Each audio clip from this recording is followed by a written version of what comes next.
out there in the world of professional wrestling that wore it like a badge of honor. That man unfortunately passed away just a slight couple of days ago at 82 years young, Bruno Sammertino. B loop, B loop. You guys all heard the news already that at the age of 82, the great legend himself, Bruno Sammertino, passed away. And I wanted to take some time right now to talk about Bruno, talk about my experiences with Bruno, and I think some of the experiences of most people that grew up in that rock and wrestling generation and lived through the Monday Night War.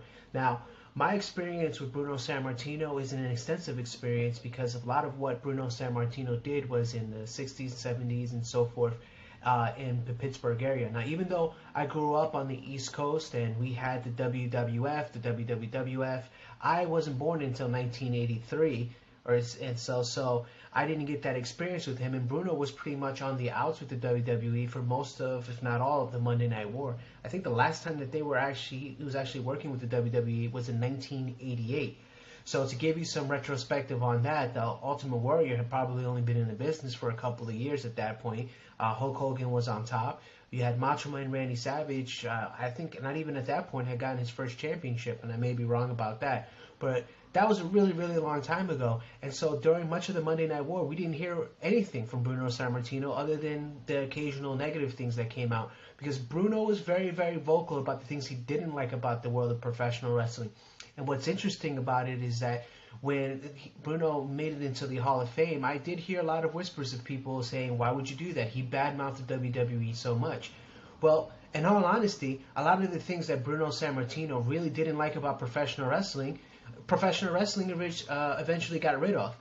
In the late 90s, in the early 90s and late 80s, Bruno Sammartino was very anti-steroid. He was very anti-sexual abuse in the professional wrestling industry. And you can honestly say that by the mid-2000s and going forward, a lot of that stuff had gone to the wayside. The WWE had enacted a very strict wellness policy. Some people don't like that policy, but the WWE enacted that wellness policy to curb some of the steroid use.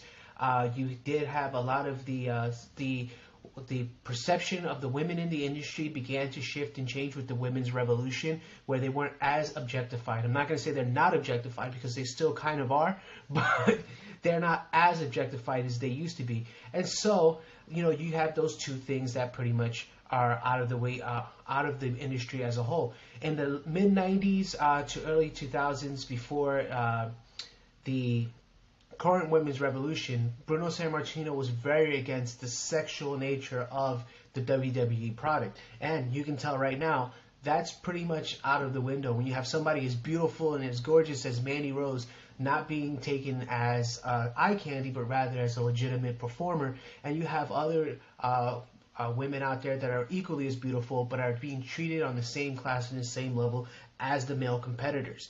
So Bruno Sammartino going into the Hall of Fame when he did was really just a recognition from him that the industry as a whole had changed and had changed for the better, and at least in his eyes. And I'm sure that there were some things that Bruno Sammartino still didn't like, some personal issues that he may have had with Vince McMahon, because like most people, he has sued Vince McMahon, and vice versa, for a number of different things. As a matter of fact, I believe in the early 80s, there was a lawsuit between Bruno Sammartino and Vince McMahon Sr. because apparently Vince McMahon Sr. has screwed Bruno Sammartino out of a lot of money.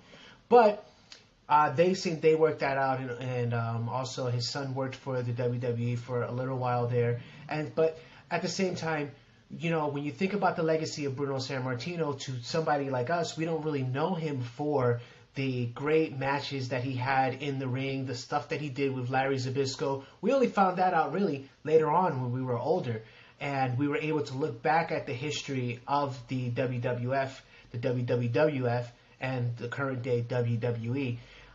So when it comes to things like Bruno Sammartino, our eyes are sort of like, painted a little bit with just the stigma, as it were, of what we saw Bruno Sammartino back then. So even though that's all we pretty much know about Bruno Sammartino, we do know though that he had a significant impact, especially in that East Coast area and in Pittsburgh. The mayor of Pittsburgh came out right after his death to say some really glowing things, and the people that know him know that he was a good man, a tough man, but most of all that he stood by the things that he believed in, and he fought them all the way through, and he was never afraid to speak out and say that, you know, some things in this business are really messed up. And for that, I think by shedding a light on that, even though he was pushed to the back burner in WWE up until his induction into the Hall of Fame, I think he did bring a lot of awareness to some of the issues that were occurring in professional wrestling, and therefore made it better.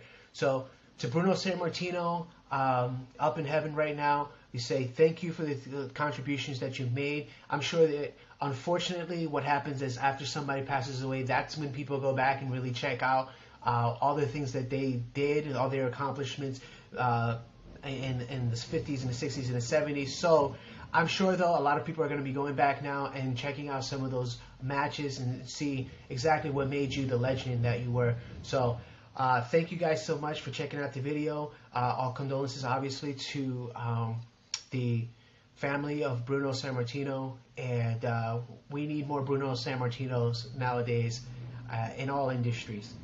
People that are strong, that are tough, and that stand up for good family and good values.